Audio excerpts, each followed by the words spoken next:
तो कहानी दिखाते हैं 2027 में, जहां इंसान और राक्षस साथ साथ रहते हैं। इस मूवी में इंसान की तरह दिखने वाले राक्षस हैं।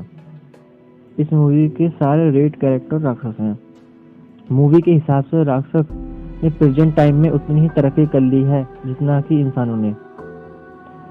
उनके पास सब कुछ है जो इंसान के पास होता है, पर इतनी तरक्की करने के बाद भी उन्होंने अपने काम को नहीं छोड़ा, जैसे इंसानों के प्राण लेना।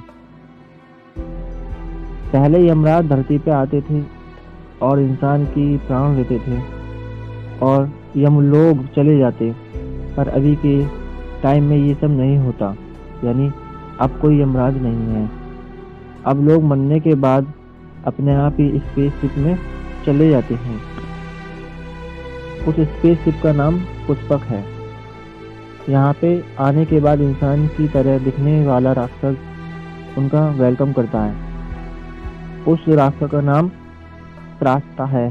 त्रास्ता एक राक्षस है और बताता है कि तुम्हारी मौत किस वजह से हुई। और दोस्तों, वहाँ के लोगों को कारको कहा जाता है। पहले इन लोगों को हील किया जाता है, यानी कहाँ चोट लगी हो उसे ठीक किया जाता है और उसकी मेमोरी को भी मिटा दिया जाता है। अर्थ पे भेज दिया जाता है एक नई लाइफ जीने के लिए। इस सर्विस के जरिए स्पेस में बहुत सारे स्पेसशिप हैं और उनमें से एक शिप में काम चलता है। पुष्पक 634A उनमें से एक है। इस स्पेसशिप में सारा का सारा काम प्रास्ता करता है। प्रास्ता पिछले 75 साल से स्पेसशिप में काम कर रहा है।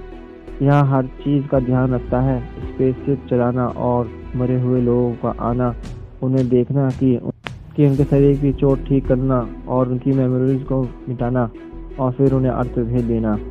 वो अपने काम से बहुत खुश है। वैसे भी उसे अकेले रहना पसंद है। वो अपने करियर में पहले एक पायलट था। उस पर एक कंपनी की नज़र पड़ी कि अगर वो एरोप्लेन उड़ा सकता है तो स्पेसशिप भी उड़ा सकता है। प्रास्ता का ये टैलेंट देखकर उसे चुना गया। प्रास्ता अपने काम की रिपोर्टिंग चेतन को देता है।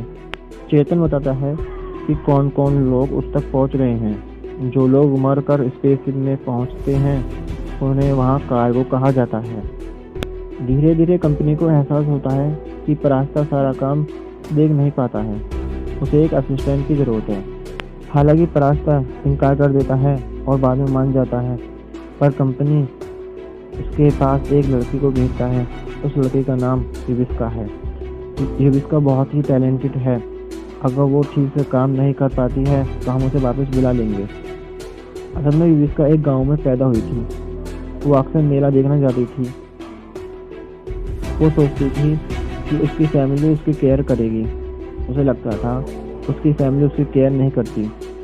उसने सोचा कि मैं क्यों ना एस्ट्रोनॉट बन जाऊं, और अब वो एक स्पेसशिप में यानी पुष्पक में है। यहाँ वो बहुत खुश है। उसे ब्लॉगिंग करना पसंद है। यहाँ पे वो हर काम की ब्लॉगिंग करती है। यहाँ वो हर कार्गो को ठीक करती है और उनसे बातें भी करती है। एक बार एक कार्गो आता है, उसका एक बिजनेस था और वो एक बिजनेस करते समय मर गया। वो कहता है, हालांकि मैं मर चुका हूँ, पर मैं ये जानना चाहता हूँ कि मेरी बिजनेस कैसा चल रहा है। मुझे सिर्फ एक कॉल करनी है, क्योंकि यहाँ अलाउ नहीं है। पर युविस्का ने ये कॉल करने दी। बाद में प्रास्ता को ये बात अच्छी नहीं लगी। युविस्का हर कार्गो से इमोशनली जुड़ जाती है। इसी वजह से वो अपना काम ठीक से नहीं कर पाती।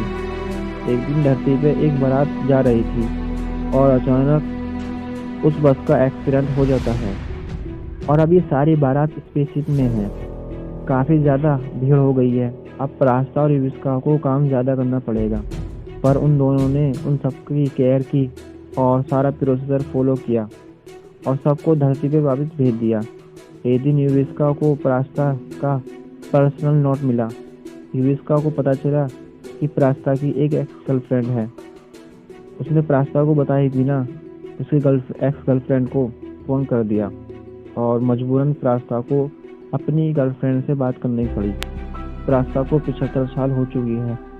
अब तो कुछ कार्गो ऐसे भी आने शुरू हो गए हैं जिन्हें प्रास्ता पहले ही ठीक कर चुका है। रास्ता ने अपनी बात मैनेजर के साथ शेयर की तो तभी मैनेजर ने कहा, अब तुम्हारे रिटायर का समय हो चुका है। रास्ता दिखने में इतनी उम्र का नहीं लगता क्योंकि वो कहाँ है वहाँ समय बहुत धीरे चलता है। रास्ता को भी लगता है कि अब मुझे रिटायर हो जाना चाहिए, पर उसने विस्का की बहुत मदद की इस प्रोग्राम में और कंपनी को बताया कि इस काम की नींव विस्का बहुत अच्छी है। और तो और रास्ता फाइनल ही धरती पे आ जाता है। धरती पे आने के बाद उसके काम की बहुत सराहना की जाती है। विविस्का इस स्टेज में काम को जारी रखती है।